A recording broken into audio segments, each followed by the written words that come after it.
Hello friends, welcome to my channel self made tutorial.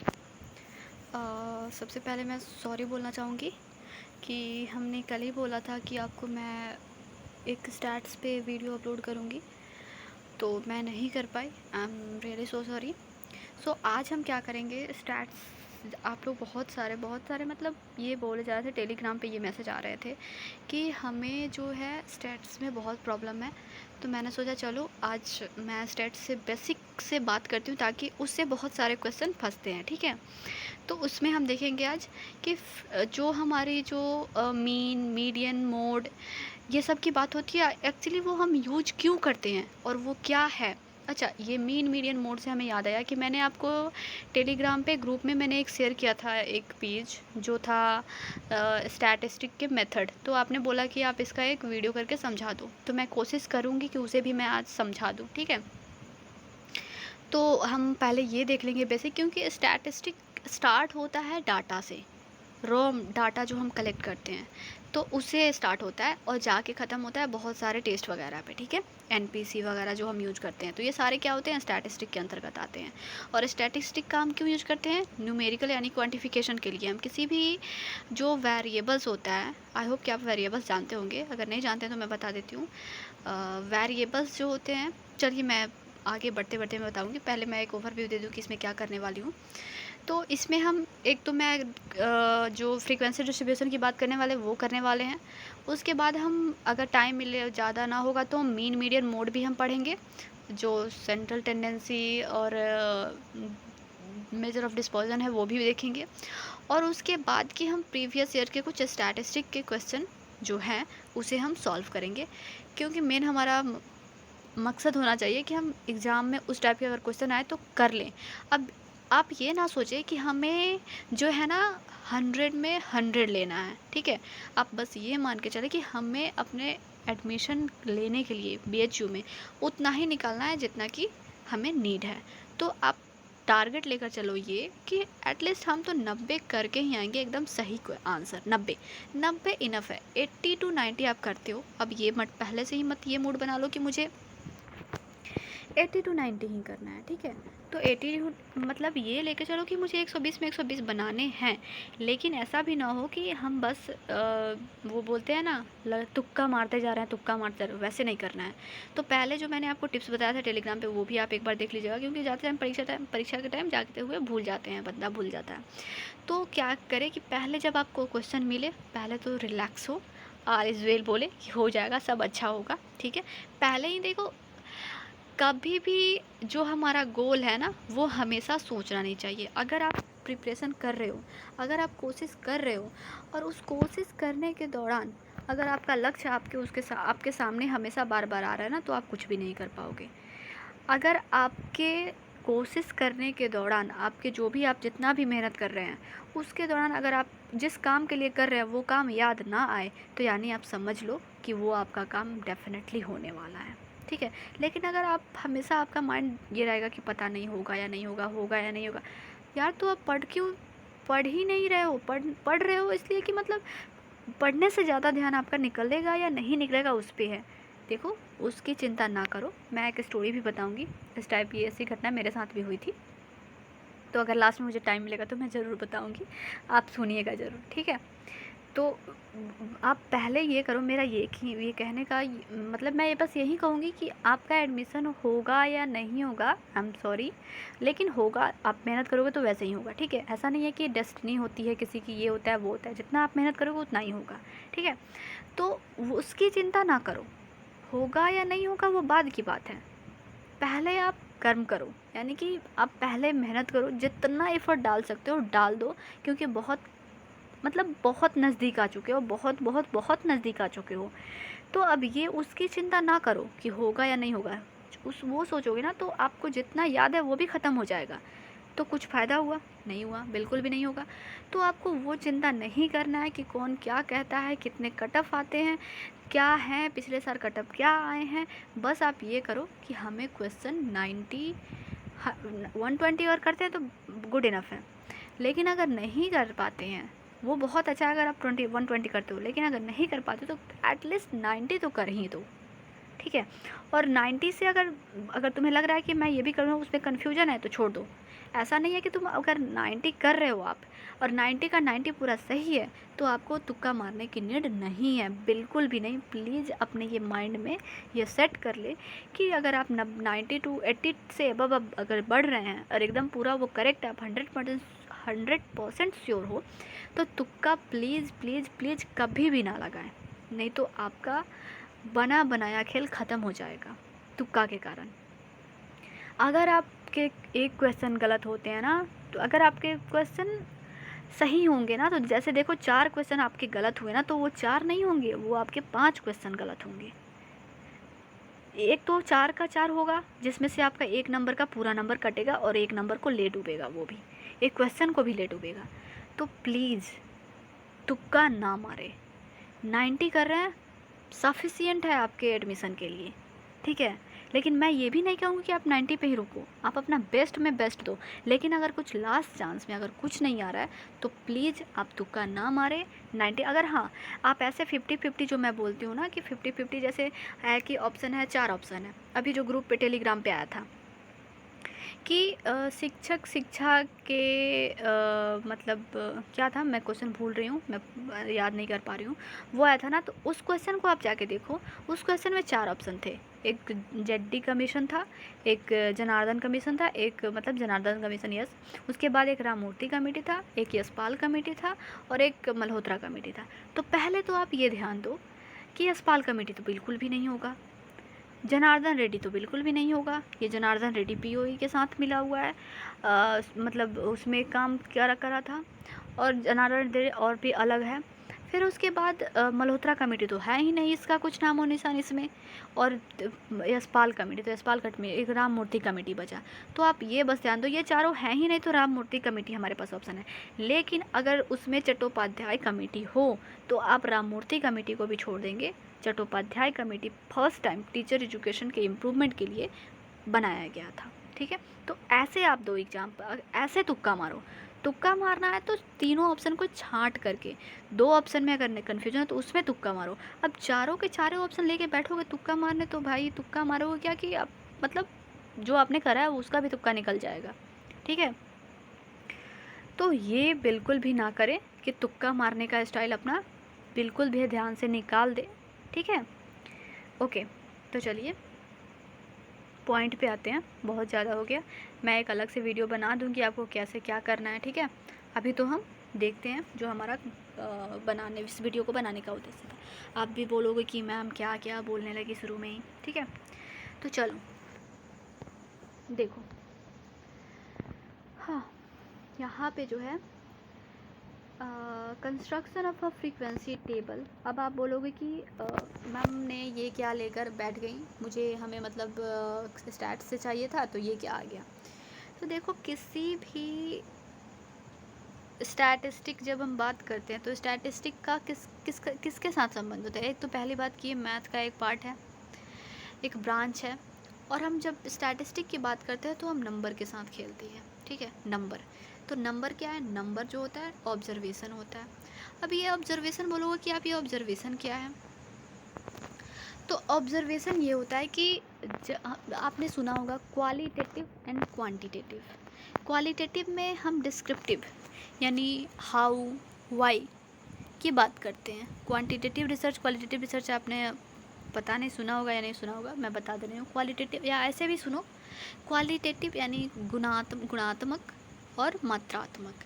तो जब हम मात्रात्मक की बात करते हैं तो किसकी बात करते हैं, मात्रात्मक में हम बात करते हैं 1, 2, 23, 40 ये सब की बात करते हैं, ठीक है। लेकिन हम जब मात्रात्मक में बात करते हैं, सॉरी गुणात्मक में बात करते हैं, तो हम बात करते हैं गुड, ठीक है, वेरी गुड।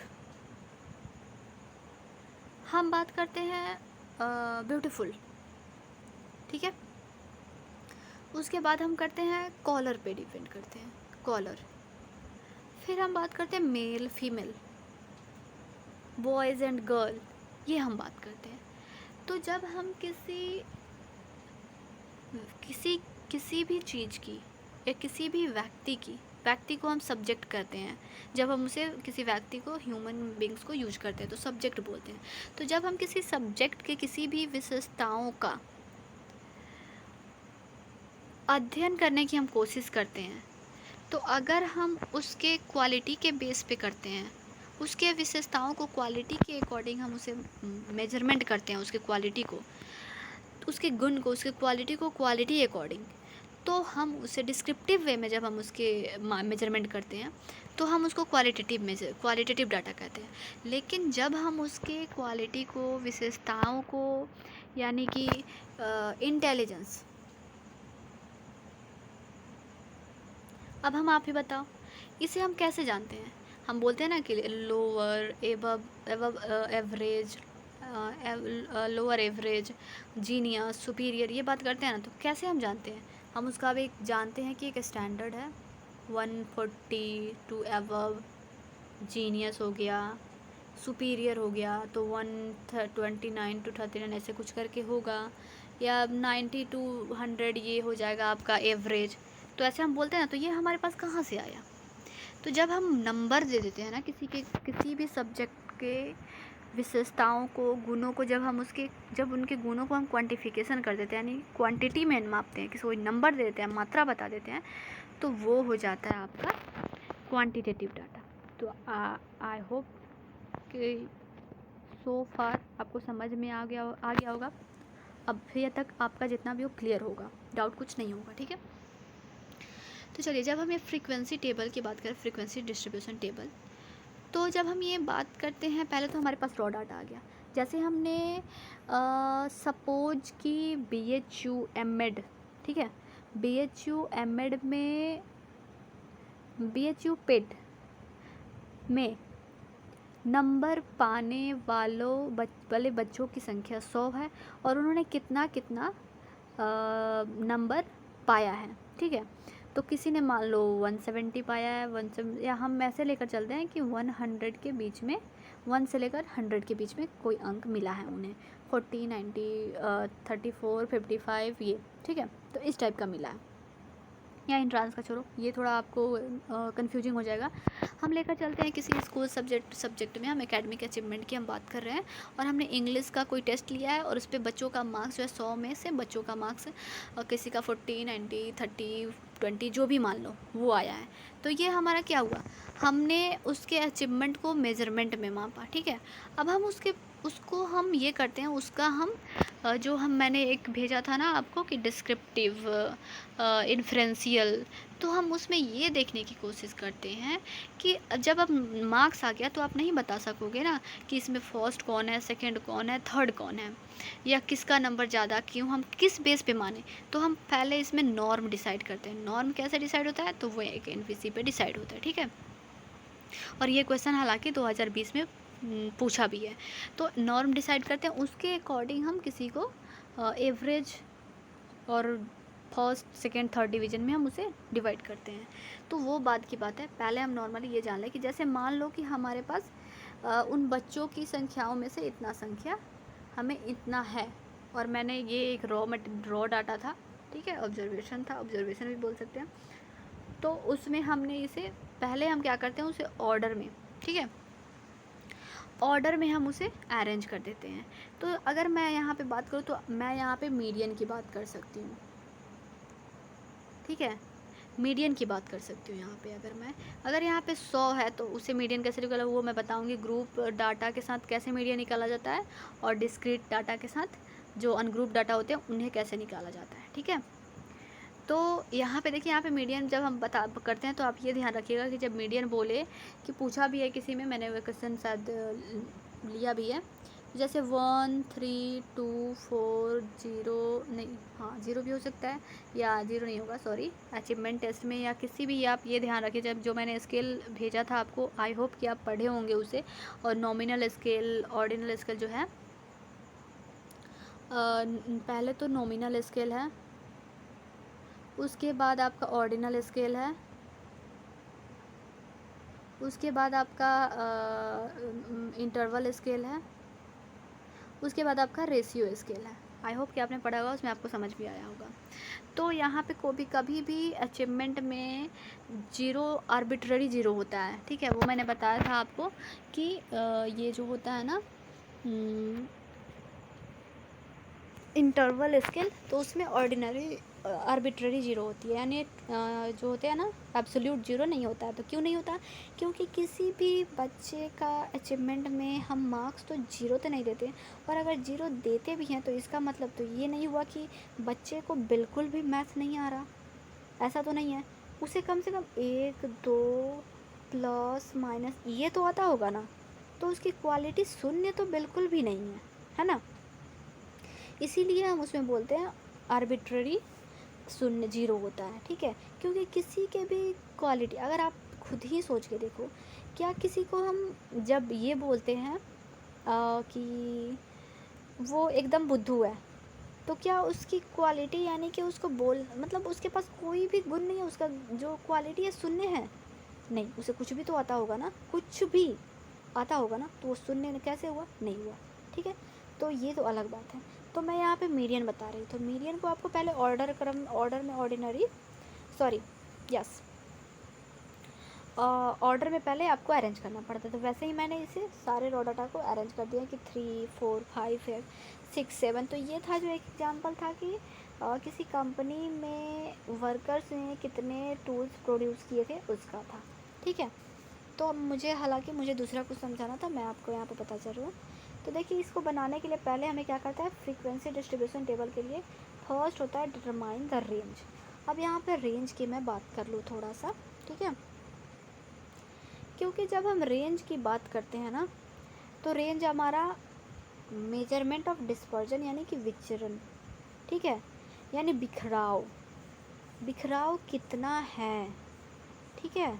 कि मेजर ऑफ डिस्पर्जन उसका ही मेजर ऑफ डिस्पर्जन का ही एक टाइप है रेंज, जो सबसे लो कैटेगरी का होता है। इसे वैल्यू उतना नहीं दिया जाता, क्योंकि ये सिर्फ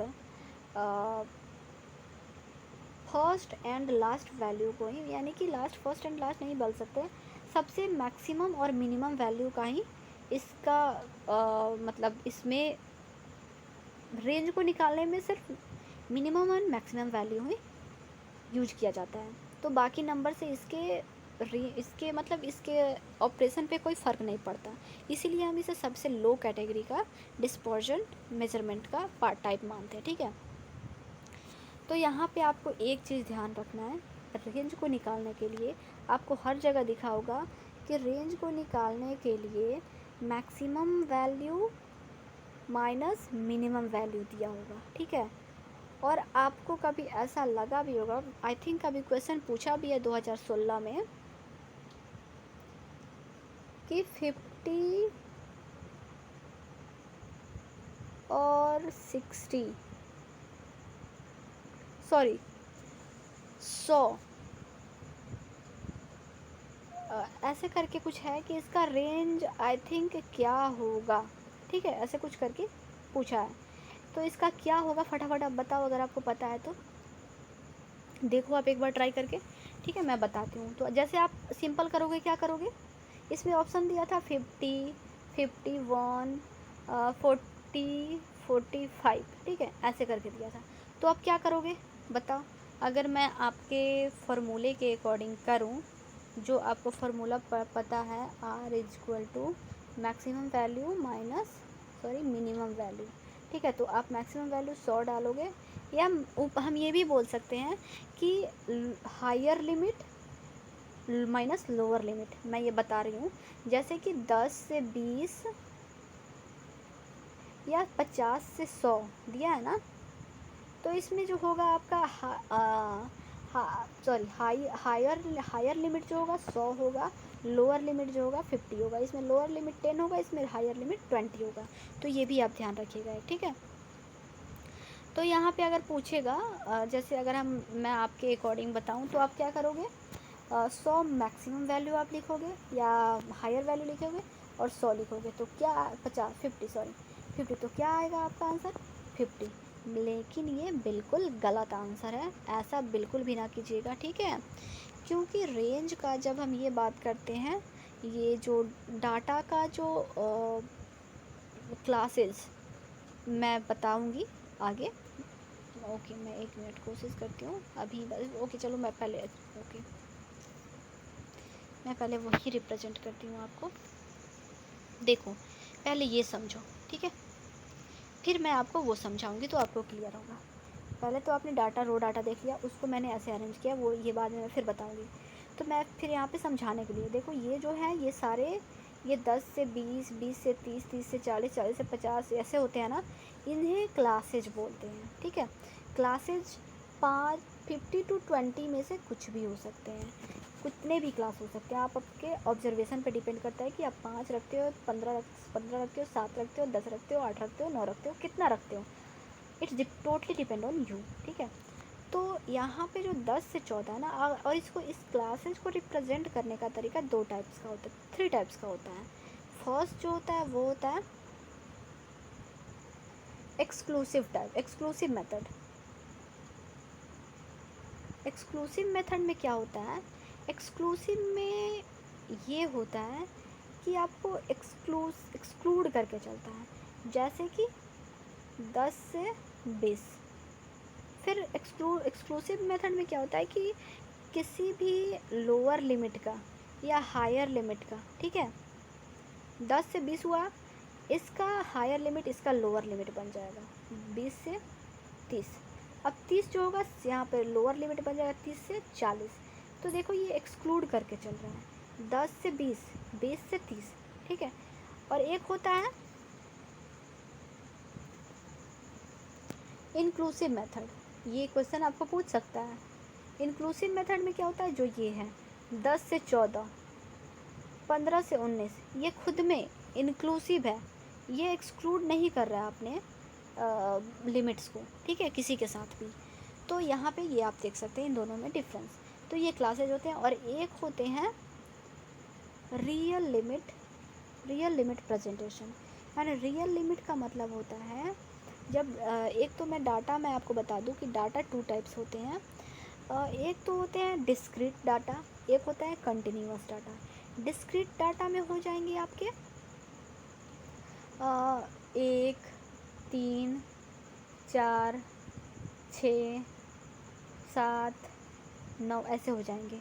और कंटिन्यूअस में डाटा होंगे 1, 2, 3, 4, 5, 6।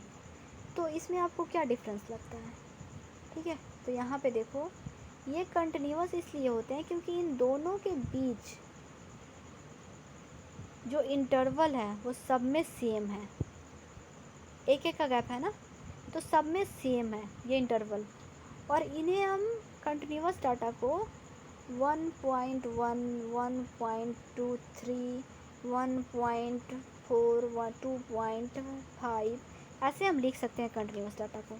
लेकिन डिस्क्रीट डाटा में क्या होता है, इन दोनों के बीच में कोई इंटरवल सेम नहीं है, ठीक है, इन दोनों का अलग अलग है। तो ये होल नंबर इंटीजर होते हैं, ठीक है। तो इसलिए डिस्क्रीट डाटा और कंटिन्यूअस डाटा होते थे। लेकिन एजुकेशन में क्या होता है, शैक्षिक एजुकेशनल रिसर्च में ज़्यादा से ज़्यादा ये कंटिन्यूअस डाटा यूज होते हैं। ओके, तो इतना आपको समझ में आया। तो चलिए, मैं कहा था ये आपको अगर अपने स्केल पढ़ा होगा तो उसमें ज़रूर पढ़ा होगा। इसीलिए हम बोलते हैं कि ये सारे इस टाइप के जो एजुकेशनल वेरिएबल्स होते हैं उन सभी का मेजरमेंट इंटरवल लेवल पे होता है, ठीक है, रेशियो लेवल पे नहीं होता। रेशियो लेवल पे हम ये नहीं बोल सकते हैं कि किसी का अचीवमेंट, यानी सीता का जो इंटेलिजेंस है वो मतलब किसी राम से 2 गुना है, ठीक है, ऐसा हम नहीं बोल सकते। यानी कि उनसे अगर उसको उसके आधा कर दिया जाए तो उसके बराबर हो जाएगा, ऐसा भी हम नहीं कह सकते, ठीक है। तो ये रेशियो लेवल पे ये काम करता है ये सारा, ठीक है। लेकिन ये जो होता है इंटरवल लेवल पे काम करते हैं। तो ये इतना तक आपको क्लियर हो गया। तो मैं क्या बता रही थी आपको, रियल लिमिट्स की मैं बात कर रही थी, ठीक है, क्लासेस की। तो उसको आपको क्या करना होता है, उसमें आपको, सॉरी यहाँ पे क्या आ गया, यस, 10 से 4 है, ठीक है। तो जो रियल लिमिट आपका यहाँ पे होगा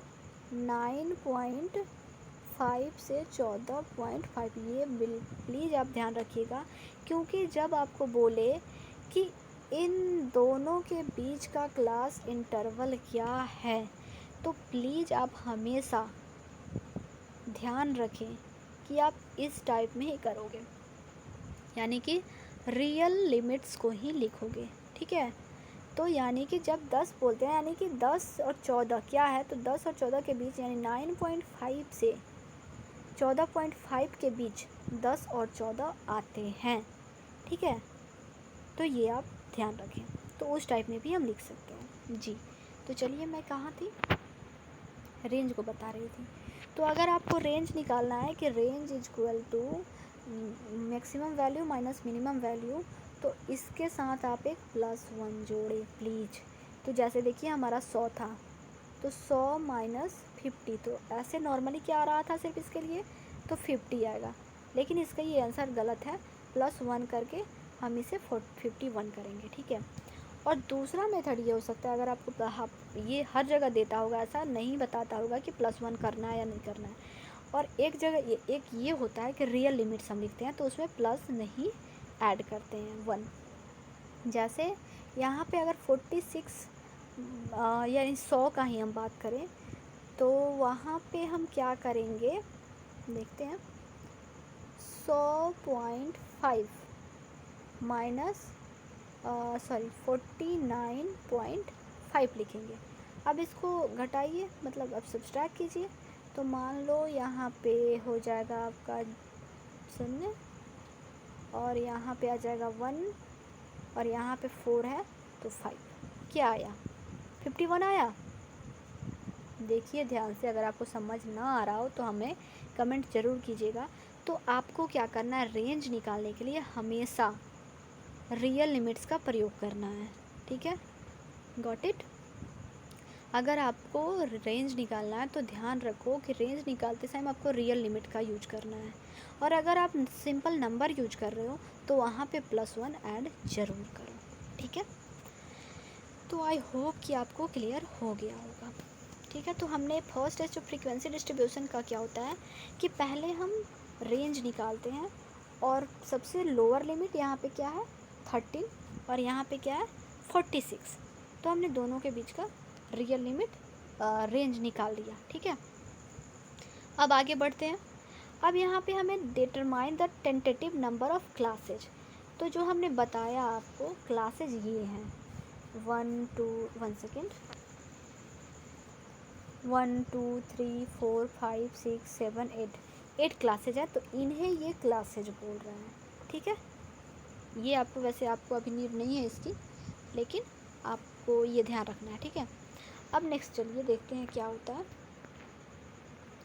find the class width and class interval, ये आपके काम का है, आपको पूछ सकता है इतने और इतने क्लास इंटरवल के, इतने और इतने नंबर के बीच क्लास इंटरवल क्या है। हालांकि बहुत क्वेश्चनों में पूछा है, मुझे क्वेश्चन याद नहीं था इसलिए मैंने देखा नहीं, लेकिन आप अगर पढ़ रहे हैं तो आप ज़रूर देखें। तो उसके लिए क्या होता है, क्लास इंटरवल क्या होता है वो मैं बता दूँ आपको।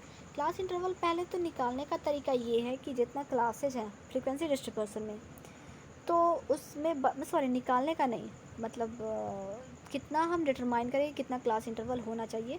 तो ये आपका 2 3 5 7 और कितना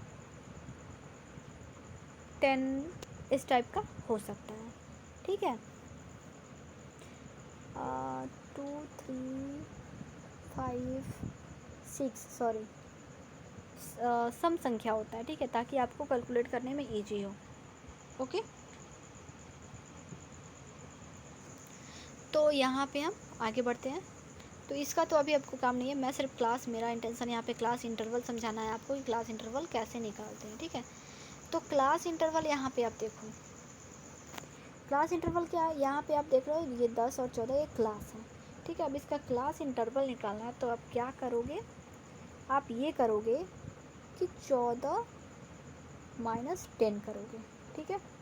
तो आपको कितना आएगा, 4 आएगा, लेकिन ये गलत है क्योंकि यहाँ पे इंटरवल जो है 5 है। तो आपको कैसे करना है, ये करना है रियल लिमिट्स में करना है, 19.5 14.5 कितना हो जाएगा? 0.5 सॉरी, यहाँ पे 1 सेकेंड, मैं गलत कर रही हूँ। 14 में से 19.5 होगा, तो यहाँ पे कितना आ जाएगा आपका?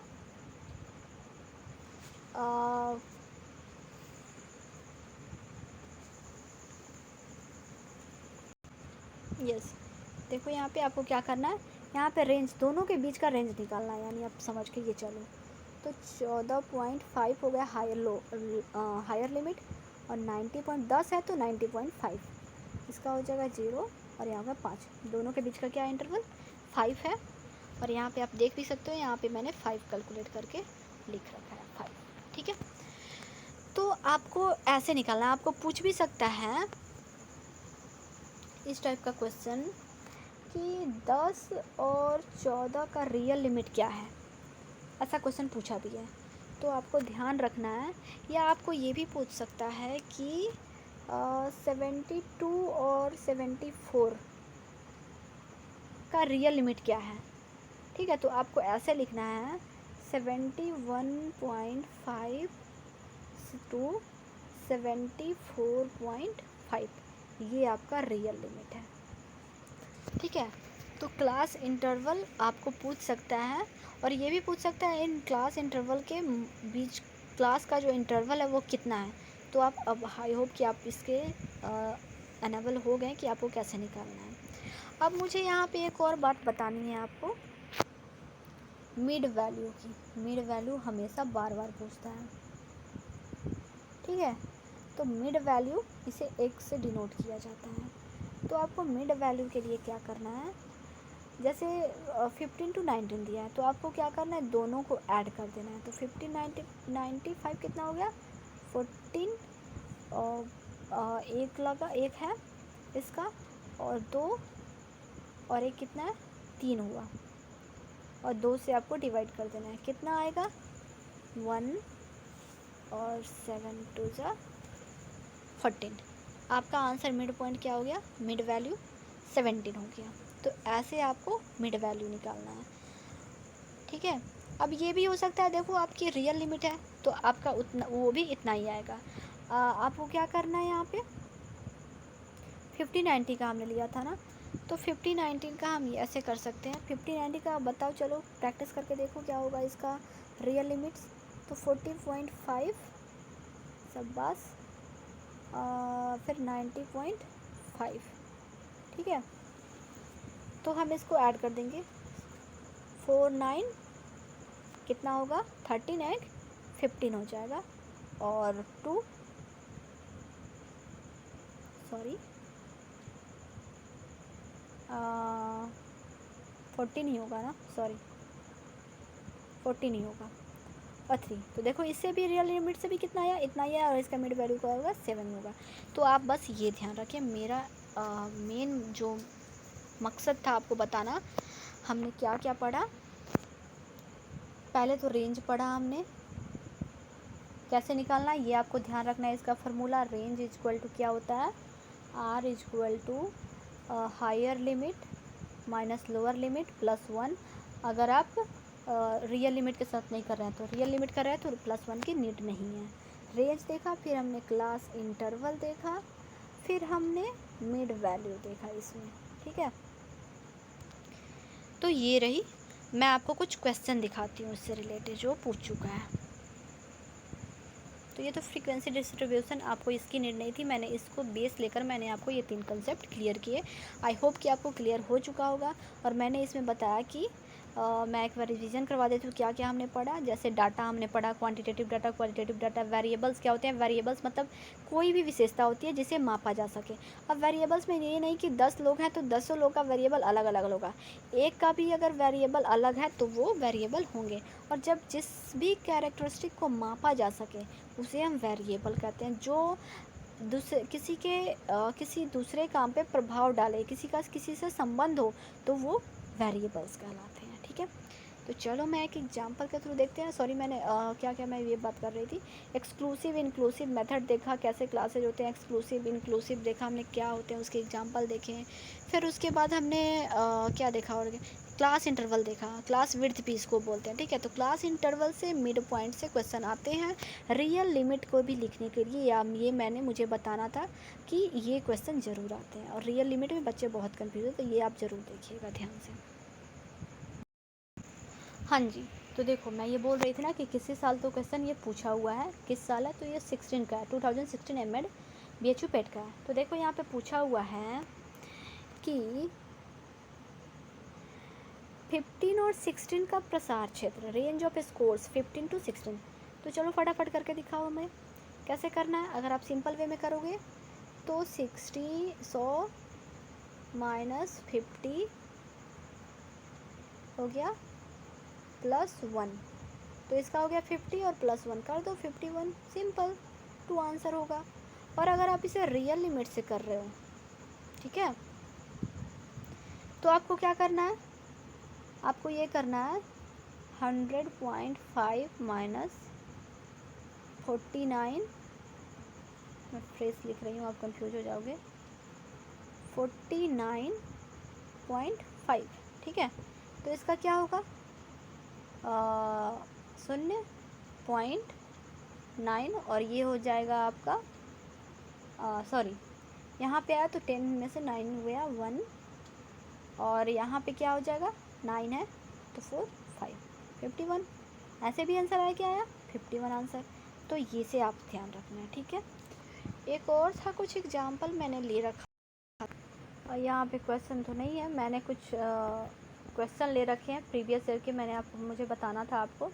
तो देखो second quantile is also called, अच्छा मैं एक काम करूँ, इसे नेक्स्ट वीडियो में बता दूँ। चलो मैं क्योंकि लंबा वीडियो हो जाएगा, तो मैं कोशिश कर रही हूँ कि इन सब का मैं एक अलग से वीडियो बना देती हूँ, ठीक है। ये इसमें मैं अलग अलग कंसेप्ट ये सारे मैं बता दूँगी उसमें, ठीक है। देखो जैसे ये मैंने बताया था, आपको बता रखा है, ये मैंने जो पिछला वीडियो है एनपीसी का, कुर्टोसिस एंड स्क्विडनेस, वो आप ज़रूर देखो, जो मैंने बताया था ना आपको कि ये सारे आते हैं, कौन सा डेफिनेशन है इसमें, ठीक है। तो देखो ये मैंने बात करी थी, तो ये आप उस डेफिनेशन को वहाँ पे देखो। यहाँ पे क्या दे रखा है कि the difference between mean and average depends upon, क्या होता है इसका आंसर, तो इस टाइप का। और ये मैं कोशिश कर रही हूँ, ये मैं सॉल्व करके आपको दिखा दूँगी इस मैथ को। चलो मैं नेक्स्ट वीडियो में इन सब सारे क्वेश्चन को करती हूँ, लेकिन जो एनपीसी वाला है उससे बहुत सारे क्वेश्चन आए हैं जो मैंने पिछली बार डाला रखा है, तो आप वो देख लो एक बारी, ठीक है।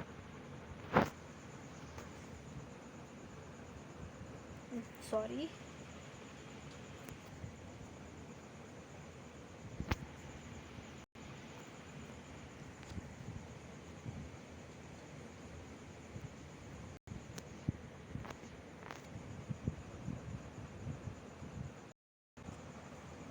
तो मैंने कुछ क्वेश्चन ले रखे हैं, मैं उसको आपको दिखाती हूँ। और ये देखो, ये भी मैंने एनपीसी वाले में बताया है, ये फार्मूला कौन सा है, तो ये आप एक बार देख लो, आप इसे ज़रूर देखो इन सारे क्वेश्चन को। मैं यहाँ पे कुछ क्वेश्चन ली हूँ, इसको मैं बताऊँगी, फिर इसको सॉल्व करके मैं बताऊँगी आपको कैसे करना है, और ये ऐसे इस टाइप के मैथ आपको कैसे करने हैं वो मैं नेक्स्ट वीडियो में करूँगी। ये मीडियन जो वाला है ये मैं नेक्स्ट वीडियो में आपको बता रही हूँ, ठीक है। तब तक ये आप जो देखियो, ये देखो ये क्या कहते हैं, जो आपने अभी क्या करा है, जो आप कंसेप्ट इंटरवल, क्लास इंटरवल क्या होते हैं, ये सारे आप देखो, और उसके अकॉर्डिंग आप अपनी 1-2 मैथ सॉल्व करके देख लो। तो चलो, आपको अगर वीडियो अच्छा लगा हो तो लाइक करना, शेयर करना फ्रेंड्स के साथ, और अगर कोई भी प्रॉब्लम हो तो प्लीज़ टेलीग्राम पे आप हमें शेयर करें, क्योंकि आपका एग्ज़ाम बहुत नज़दीक आ चुका है, ठीक है। और आप ज़्यादा से ज़्यादा प्रीवियस क्वेश्चन को अटैम्प्ट करने की कोशिश करें, ठीक है। तो आप एक मतलब देख ले, अब एक आप ये स्ट्रेटजी बनाएं कि हमें सारे क्वेश्चन को एक बार एग्ज़ाम देने से पहले हमें देखना है, एग्ज़ाम देने जाने से पहले हमें देखना है, ठीक है। तो अगर आपके पास पीडीएफ अवेलेबल हो तो अच्छा है, नहीं है तो आप टेलीग्राम पे या मुझसे कांटेक्ट कर सकते हैं, आपको मिल जाएगा, ठीक है। तो चलो, लेकिन आप क्वेश्चन देख के ज़रूर जाना, क्योंकि 50-60% क्वेश्चन प्रीवियस क्वेश्चन से ही पूछे जाते हैं, ठीक है। तो वो तो आपका बनता है, बस आपको 20% का एफर्ट करना है। तो 50-60 के लिए आपको क्वेश्चन देखने पड़ेंगे 10 ईयर पास्ट का, और 20% खुद से आपको मेहनत करके लाना है, ठीक है। तो चलो, ऑल द बेस्ट। और मैं कुछ हिंदी के भी कुछ मैं नोट्स आपको बताऊंगी जो इम्पोर्टेंट है। चलो, मैं देखती हूँ, कोशिश करती हूँ, जितना हो सकता है मैं करूँगी। Okay, take care, bye bye, good night and all the best.